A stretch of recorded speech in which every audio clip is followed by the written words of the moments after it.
निवृत्ति प्राप्त काचित। और जब रोहिणी जी को अपूर्व आनंद की प्राप्ति हो रही है, क्यों? बोले स्वकर कलित पाक श्लाघ्या, अपने हाथ से जो रसोई की गई उसकी जब प्रशंसा सुनती हैं तो तन मुखे भोजन करने वालों के मुख से उनको सुन करके अपूर्व आनंदित हो रही हैं। श्री रोहिणी जी उस समय राम कृष्ण इन दोनों से ये भी कहती जा रही हैं कि बेटा ये बड़ा लाभदायक भोजन है। तो भोजन के गुणों का वर्णन करेंगे रोहिणी जी कि तने जनयतीनम पुष्ट ओयम च भुंक्षे।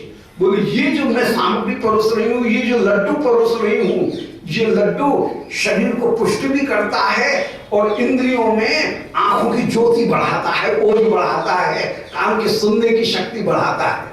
तो ये जो विशेष भोजन है, ये जनयति इदम माने ये भोजन सामग्री पुष्टिम और ओजम, पुष्टि भी बढ़ाती है और ओज माने इंद्रियों की क्षमता उनको भी बढ़ाती है। भूक्षो, बेटा इसको जरूर खा लेना, इसको छोड़ना मत। बोले सर्वम सशेष मशनीयात घृत पायस वर्जितम।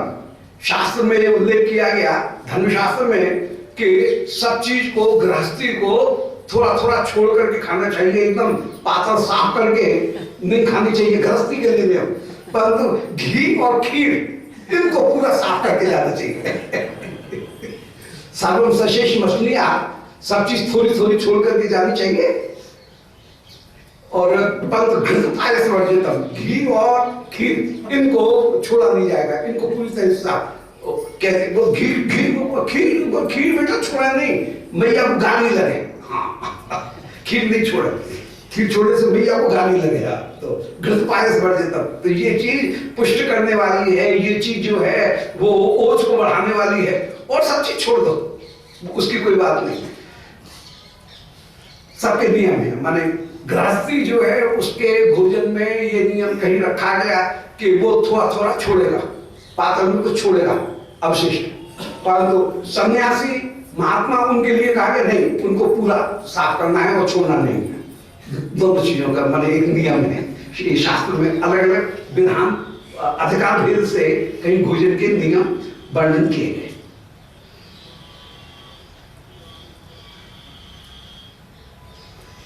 अनुपदम आपने तई स्नेह विक्लिन्न चित्तई। अब जैसे रोहिणी जी यशोदा जी कन्हैया को टोक रही हैं कि इसे खा ले, इसे खा ले, इसे खा ले, ये छोड़ना मत, ये छोड़ना मत। ऐसे ही बगल में बैठे हुए जितने भी काका ताऊ, वे भी नंद बाबा आगे वे भी कन्हैया को टोक रहे हैं। अनुपदम अपने तई, बीच बीच में तई उनके साथ में वो जो है उनको भी स्नेह विक्लिन्न चित्तई, स्नेह से विक्लिन्न चित्त जो है वे भी कह रहे हैं कि ऐसे खाओ, ऐसे मत खाओ। देख, गुड़ की जो चीज है उसको दही के साथ में नहीं, उसको खाने के साथ में खाओ। दही और गुड़ ये दोनों एक साथ नहीं खाए जाएंगे। तेल और घी इन दोनों की चीजों को एक साथ मिला करके बेटा नहीं खाते हैं, अलग अलग खाओ। तो ये भी शास्त्र के जो नियम है वो कहीं आयुर्वेद के जो नियम है उनको कहीं मिला करके और बता करके कि नहीं, अभी चले एकदम दूध के ऊपर एकदम दही मत खा, दोनों को मिला के मत खा, एक संग मत खा। ऐसे जो बगल वाले में टोका टाकी कर रहे हैं और कहीं ऐसे करें, ये खाओ, ये मत खाओ, ये ऐसे खाओ, ये ऐसे खाओ। तो अनुपादन माने बीच बीच में तई वे लोग जो हैं वे भी स्नेह विक्लिन्न चित्तई, स्नेह से युक्त चित्त वाले होकर के वे भी कह रहे हैं। अभी निज निज पात्रा दीयमानं तरादे और प्रणहित रुचि कृष्णो धेनुकारिश्च काम। अभी निज पात्रा दीयमानं तरादे है, और श्री रामकृष्ण इन दोनों को निज निज पात्रा, श्री रोहिणी जी और उनके साथ में आने वाली और जो दासी हैं वे भी अपने अपने पात्रों से दीयमान जो वस्तु है उसकी गुणों का वर्णन करती हुई चली जा रही हैं और श्री रामकृष्ण को परस रही हैं। तदादव श्री रामकृष्ण उन्होंने उस समय भोजन किया। तदादव आदव माने भोजन किया। प्रणहित रुचि कृष्ण धेनुकारिष्ट, और श्री रामकृष्ण दोनों के दोनों, कृष्ण माने कृष्ण और धेनुकारी माने धेनुकासुर को मारने वाले अर्थात बलदाऊ जी, ये प्रणहित रुचि अपनी रुचि को दिखाते हुए भी कामम तद आदव पेट भर के आनंद पूर्वक भोजन के साथ में भोजन करते हुए विराजमान। यशोदा जी समझाती जा रही, रोहिणी जी समझाते रही, बेटा ये लाभदायक है।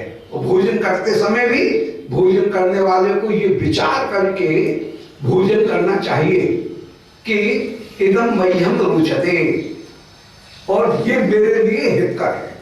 ये दो चीज का विचार करके ही भोजन करना चाहिए। भोजन करने की रीति भी है कि कोई भी चीज सामने रखी गई है तो उसको पहले विचार करना चाहिए कि ये मुझे अच्छी लगती है और ये मुझे लाभदायक है।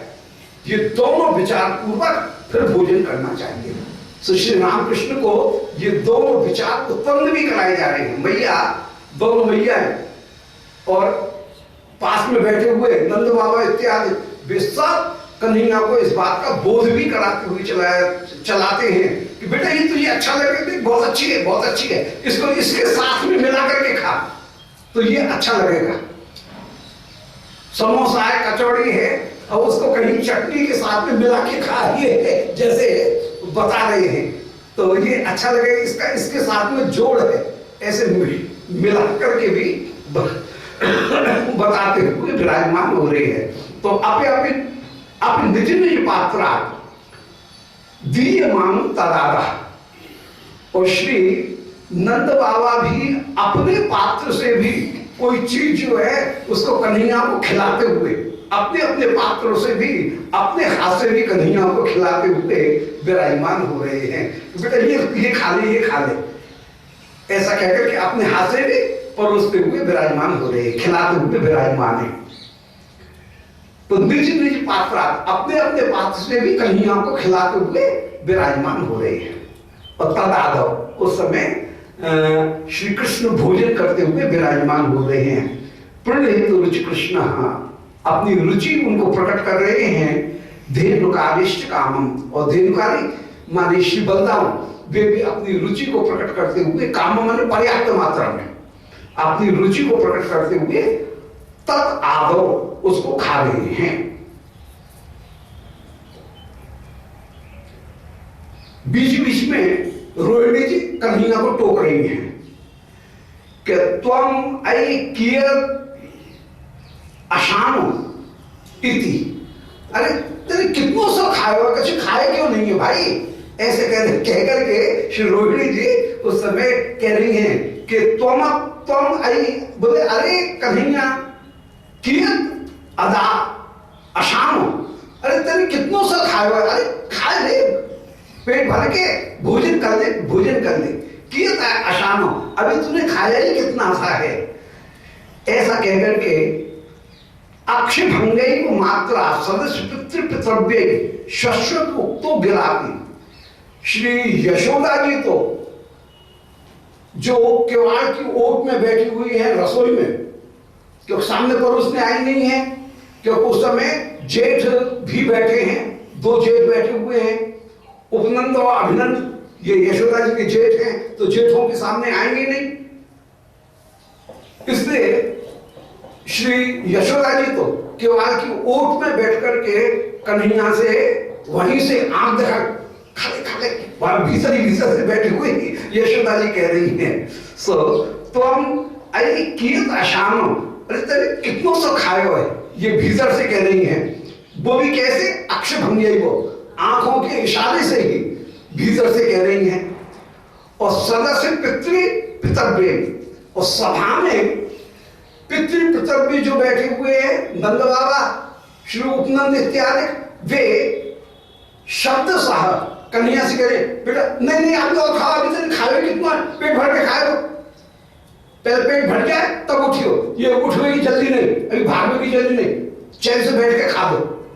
ऐसे तो सदस्य पितृपितृव्य शाश्वत उगता है।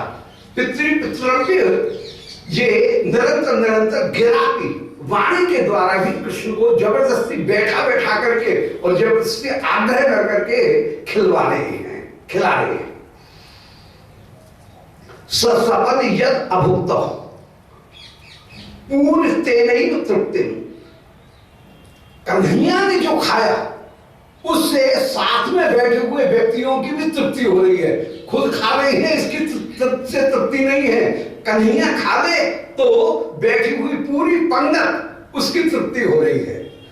तो सपदी यद अभुक्त, श्री कृष्ण ने सपदी माने तुरंत जो खाया उससे तेन तृप्ति, उसके द्वारा अन्य लोगों की भी, नंदादिक जो है उनकी भी अपूर्व से तृप्ति हो रही है और वे सब पूर्ण तेन तृप्ति, उनकी तृप्ति पूर्त हो गई।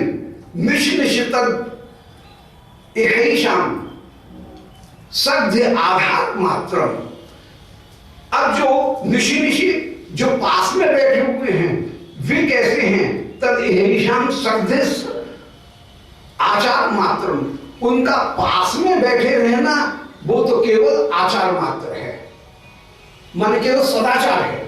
सदाचार की दृष्टि से वे पास में बैठ करके भोजन कर रहे हैं, तत्वतः उनकी मोक्ष तृप्ति, कृष्ण ने भोजन किया इस बात से नंद बाबा की तृप्ति हो रही है। नंद बाबा जो बैठे हैं वो तो केवल सदाचार की दृष्टि से ही बैठे हैं, वही सब लोग बैठे हैं, सबके साथ में भोजन करना चाहिए। इसलिए ये एक आदर का प्रसंग भी है, अतिथि जो आए हैं उनके साथ में भोजन करना, वो अतिथि को कहीं आदर देना भी है। तो इसलिए सदाचार की दृष्टि से भले बैठे हैं, परंतु उनकी जो मोक्ष तृप्ति हो रही है वो मोक्ष तृप्ति तो कृष्ण के भोजन से हो रही है।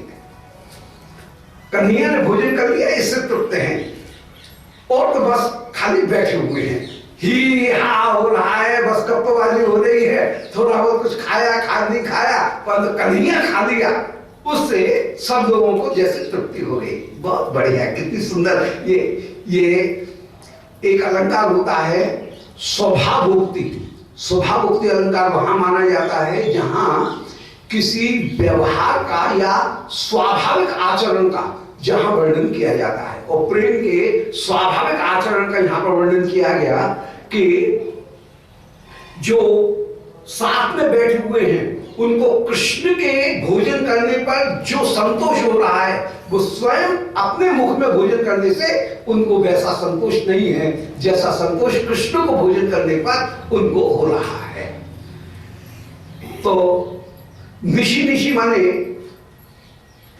प्रत्येक रात्रि की घटना है कि यदि यही शाम सग्धि कहते हैं साथ में भोजन करना, जो सब लोग सहभोज करते हुए विराजमान हैं वो तो आचार मात्र, एक सदाचार शिष्टाचार मात्र है, तत्वतः इनके भोजन की इनकी तृप्ति कृष्ण के भोजन से ही हो रही है।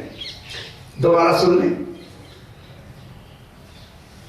श्री यशोदा जी रसोई में बैठ करके केवाड़ की ओर से ही कन्हैया को आंखों से ही इशारा करके कहती जा रही हैं कि त्वम ऐकियत अशानो इति, कि कन्हैया तेरे अभी खाया ही कितना है, अरे खा ले अभी बैठ के। तो तुम माने तूने ऐकियत अशान, कितना सा खाया है और खा ले। इति अक्ष भंग्य को मात्रा, मां आंखों की भंगिमा मात्र से ही ऐसा कह रही हैं। और सदस्य माने सभा के बीच में, पितृपितर्व्यै शाश्वत उक्तो गिरापी, पिता और चाचा इनके द्वारा, गिरापी माने वाणी के द्वारा भी यही बात बार बार कही जा रही है। सपद यद अभुक्त, और श्री कृष्ण माता पिता के कहने पर, चाचा ताऊ के कहने पर जो भोजन कर रहे हैं, सपद ने तुरंत जो भोजन किया, उनके टोकने पर जो भोजन किया, पूर्ति अनेनैव तृप्ति, उसके द्वारा ही चाचा ताऊ इन सबों की, पिता चाचा ताऊ माता इन सब की तृप्ति हो गई। कन्हैया ने भोजन कर लिया उनके टोकने पर, तो सबको तृप्ति की प्राप्ति हो गई। निशितल यही शाम, प्रत्येक रात्रि ऐसा माने ये जो गोपजन बाबा के संबंधीगण जो साथ में बैठे हैं, उनकी सर्दी माने साथ में भोजन करना, वो तो केवल आचार मात्र है, केवल शिष्टाचार मात्र है। अर्थात किसी को भोजन करने में, अपने भोजन करने में रुचि नहीं है, सबको कन्हैया के भोजन कराने में ही रुचि एकमात्र हो रही है। कितना प्रेम, ये ब्रजवासी का सहज प्रेम। तो केवल आचार मात्र के टाइम सदाचार के लिए वे बैठे हुए हैं, अन्यथा श्री कृष्ण के भोजन से ही उनको वास्तव में तृप्ति हो रही है। हरि मुख मकरंदई द्रव्य आदि मानई कलित नव सपीति प्रीत मत बंधु बंधम अथ निर्निजगा आस्यान आत्र तांबूल बीटी प्रति निज भवनांतः समविवेश प्रविश्य। ऐसे कृष्ण का भोजन हुआ। अब भोजन की समाप्ति का वर्णन कर रहे हैं। भोजन के बाद में, सबसे बाद में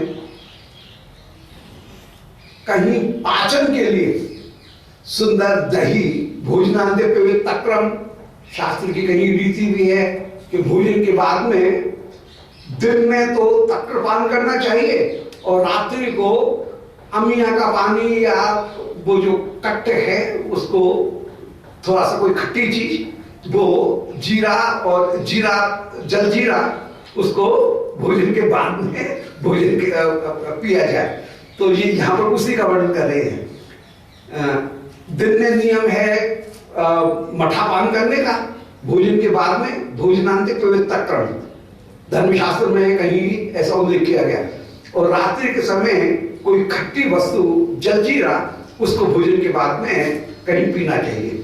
तो अब ये भोजन के अंत का जो पीति है, पीति माने भोजन के अंत का कोई लिक्विड, उसको भोजन के प्रारंभ में तो शायद वो फल वल का रस बस लेते हैं, एपिटाइज तो और भोजन के बाद में पाचन के लिए,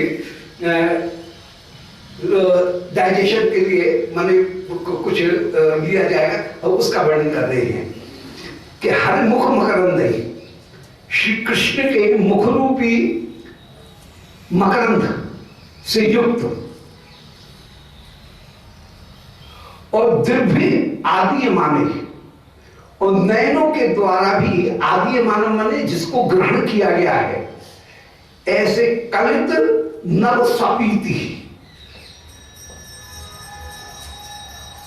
ऐसी सपीति माने भोजन के अंत का जो रसपान है, माने जलजीरा इत्यादि का जो पान है, उस जलजीरा का पान करते हुए कलित नव सपीति, अंत में नई सपीति माने पान, जो जलजीरा इत्यादि है पाचक वस्तु, उस पाचक वस्तु का पान करते हुए श्री कृष्ण विराजमान हुए। कलित नव सपीति, जिन्होंने बाद में सपीति माने एक साथ आचमन और वो जो वस्तु हैं उन वस्तु का जलजीरा इत्यादि का पान किया है।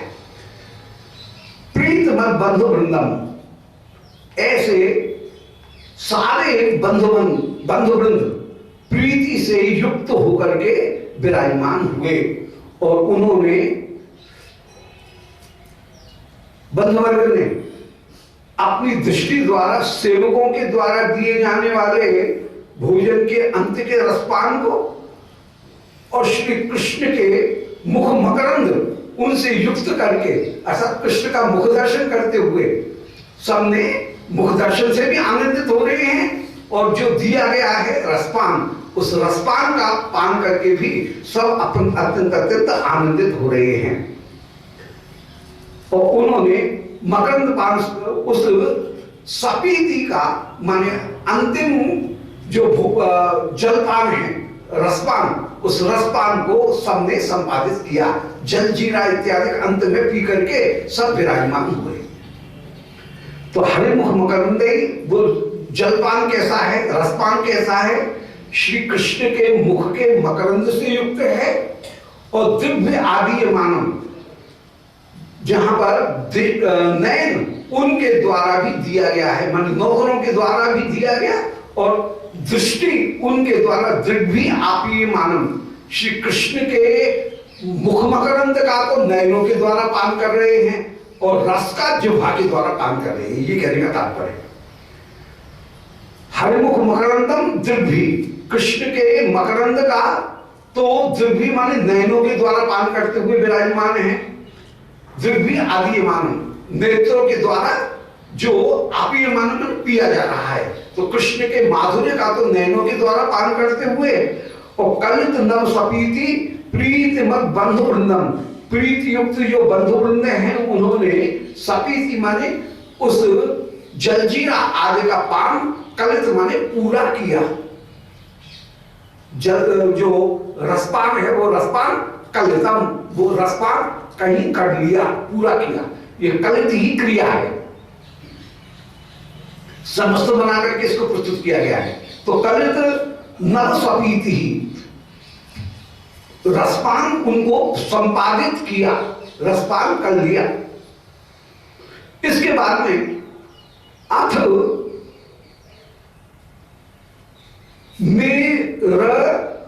निर्निजत, निर्निजत, इसके बाद में भोजन करके सब निर्निजत माने अपने मुंह को धोते हुए विराजमान हुए। निर्निजत माने अपने मुंह को साफ करते हुए, माने जल से धोते हुए, माने कुल्ला इत्यादि करके सब विराजमान हुए।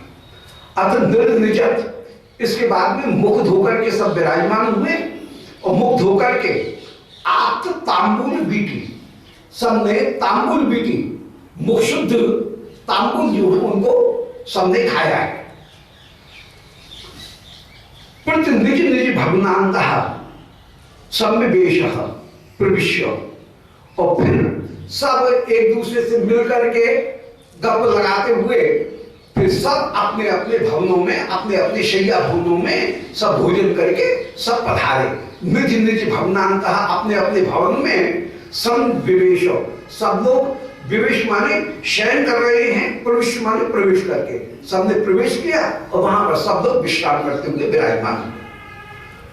फिर दोबारा सुनने, हरिमुख मकरंद, श्री कृष्ण के मुख की मधुरमा से युक्त होकर और दिव्य आदि मानम, श्री कृष्ण ने नयनों के द्वारा ही जो प्रदान किए है, ऐसे अपने मुख की मधुरमा से युक्त जो शरबत इत्यादि हैं, जलजीरा इत्यादि हैं, उनको कलित नव सपीति, सबने उस सपीति माने अंतिम जो भोजन है उस अंतिम जलपान को किया, अंतिम रसपान को सब लोग कर रहे हैं। प्रीत मत बंधु वृंदम, श्री कृष्ण का सारा बंधुवृंद अत्यंत प्रीति से युक्त है। अथ निर्निजगत, और उस समय सबने निर्निजत माने अपने मुख को धोकर के सब विराजमान हुए। आस्यान माने मुखों को, आस्यान माने आस्य माने मुख, उनको निर्निजत माने सब धोकर के पहुंचते हुए आत तांबुल बीटी, तांबुल बीटी को भोजन करके निज निज भवनांतः, अपने अपने भवन में प्रवेश माने प्रवेश करके समविवेश, सब अपनी शैया के ऊपर उस समय जाकर के बैठे।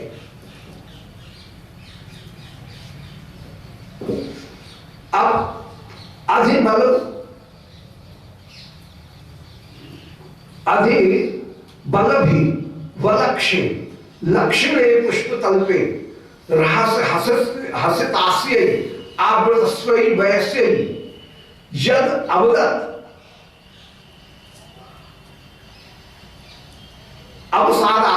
अवसाद प्रस्तुतौ ते स्तुवानो मधुन गृणम गरिमाणाम श्रूयताम तच्च राधे। अरे सखी राधिके तू सुन, श्री इंदुलेखा जी कह रही हैं, जो नंद भवन से होकर के आई हैं, वे राधा रानी से वर्णन कर रही हैं कि अध बल भी, अधि बल भी कहते हैं झरोखा, जो झरोखा है उन झरोखाओं में जो झरोखे कैसे हैं? बलक्षे, बलक्षे माने श्वेत रंग के, जो संगमरमर के सुंदर श्वेत रंग के जो अधिबल माने झरोखा हैं। सक्षण, जिनमें सुंदर झरोखाएं हैं, और सक्षण माने आनंदप्रद हैं। श्री कृष्ण आनंदप्रद स्वच्छ झरोखाओं में आप झरोखा की ओर मुख करके बैठे हैं, और पुष्प तल पे रहस्य सहस्तास्य आबतस्वै वयस्य। श्री कृष्ण के जितने भी सखागण हैं वे भी रहस्य माने एकांत में सहसित आश्रय, जिनके मुख हंस रहे हैं, उन सखाओं से आवृत होकर के श्री कृष्ण अपने पुष्पशैया के ऊपर विराजमान हैं, और उन्होंने अधिबलभी माने झरोखों की ओर अपना मुख कर रखा है। और झरोखों की ओर मुख करके कुछ देर झरोखे में बस देखते हुए बाहर की शोभा, उसका झरोखों से दर्शन, खिड़की से बाहर की शोभा का दर्शन करते हुए पुष्प तल्प के ऊपर श्री कृष्ण आप विराजमान हैं। अभी सो नहीं है, भोजन करके एकदम तो सोएंगे, कुछ देर अपनी शैया के ऊपर बैठे हैं और झरोखे से खिड़की से झांक करके बाहर देख रहे हैं। साथ में जितने भी सखागण हैं उनके साथ में भी अभी गप्पबाजी चल रही है, हंसी खुशी वार्तालाप अभी चल रहा है। ये बिल्कुल निश्चिंत हैं। वो धीर ललित नायक है ना, जो विदग्धो नव चातुर्य नव यौवन से विदग्धो नव यौवन और हास्य विशारद परिहास विशारद परिहास से विशारद होकर के विराजमान है। निश्चिंतो धीर ललित स्यात् प्राय प्रेयसी वशा, जो निश्चिंत हैं, धीर ललित हैं, प्रेयसी के वशीभूत हैं। तो विदग्धो नवतारुण्य परिहास विशारद, धीर ललित नायक की परिभाषा निरूपण की गई कि जो विदग्ध हो, नवतारुण्य माने नए तारुण्य से युक्त हो, नई तरुणाई से, और परिहास विशारद हंसी करने में विशारद हो, और निश्चिंत माने जिसको कोई चिंता नहीं है। चिंता काय को होगी, नंद बाबा है तो सही, ऊपर सब संभालने वाले। तो निश्चिंत हो, जो निश्चिंत हो उसका नाम है धीर ललित। स्यात् प्राय प्रेयसी वशा, प्रेयसी के वशीभूत होकर के भी विराजमान है। तो ये धीर ललित नायक के बिल्कुल गुण यहाँ पर एकदम दिख रहे हैं। झरोखा पर बैठे हैं, निश्चिंत होकर के सखाओं के साथ में गप्पबाजी हो रही है, खेल कूद हो रहा है, पुष्प तल्प के ऊपर बैठे हैं, और झरोखे में सफल धवल स्वच्छ जो सफेद झरोखा, उस झरोखे से झांक झांक करके देख रहे हैं। जब अवगत, और उस समय श्री श्याम सुंदर ने जो कुछ भी कहा, यद अवगत अवसाद प्रस्तुतम, वो अवसाद प्रस्तुतम यद अवोचत, अवसाद माने विरह, उस विरह की समाप्ति हो जाने पर जो कुछ भी कहा, उस समय अवसाद प्रस्तुत माने विरह को समाप्त करने के लिए, जो मन कृष्ण के हृदय में राधिका का विरह है, उस विरह को समाप्त करने के लिए श्री श्याम सुंदर अपने प्रिय नर्म सखाओं से श्री किशोरी जी की रूप माधुरी का उस समय जो वर्णन कर रहे हैं, स्तुवाना, अरे सखी तेरी स्तुति करते हुए श्री श्याम सुंदर ने ते स्तुवाना, तेरी स्तुति करते हुए यद अवगत, जो कहा वो कहना कैसा है, अवसाद प्रस्तुत, अवसाद माने दुख, उस दुख की समाप्ति पर जो उन्होंने कहा, विरह जो है उस विरह को शांत करने के लिए जो श्री कृष्ण ने कहा, उसको अरे सखी तू सुन, मधुरम गृणमाणम श्रूयताम तच्च राधे, हे राधे उस मधुरमा से युक्त गृणमाणम, गर्म माने उस वाणी को तू अरे सखी सुन। माने श्री श्याम सुंदर सखाओं के साथ में एकांत में बैठे हैं और अपने प्रिय नर्म सखाओं के सामने अपने विरह को शांत करने के लिए श्री किशोरी जी की रूप माधुरी का सखाओं के सामने वर्णन कर रही हैं। सुवर्ण मधुमंगल, ये जो दो प्रिय नर्म सखा हैं, उन प्रिय नर्म सखा सुवर्ण मधुमंगल अर्जुन, ये प्रिय नर्म सखा जो है उनके सामने किशोरी जी की रूप माधुरी का एकांत में श्री श्याम सुंदर वर्णन कर रहे हैं। और उसको ये इंदुलेखा की सब सुन के आई है, कान लगा कर सुना होगा कि श्याम सुंदर सखाओं के साथ में क्या वार्तालाप कर रहे हैं, और जो सुना है उसको श्री राधा रानी को सुना रहे हैं, और राधा रानी को सुना करके कह रहे हैं, अरे सखी श्री श्याम सुंदर तेरी जो बड़ाई कर रहे थे उसको अब तू सुन। भोजन हो गया, भोजन करके मुख शुद्ध ले लिया, मुख शुद्ध लेकर के अपने भवन में पधारे, वहां पर अपनी पुष्पशैया के ऊपर बैठे, खिड़की खोल रखी है, खिड़की खोल करके बाहर भी झांकते जा रहे हैं, सखागण भी आसपास बैठे हुए हैं और उन सखाओं से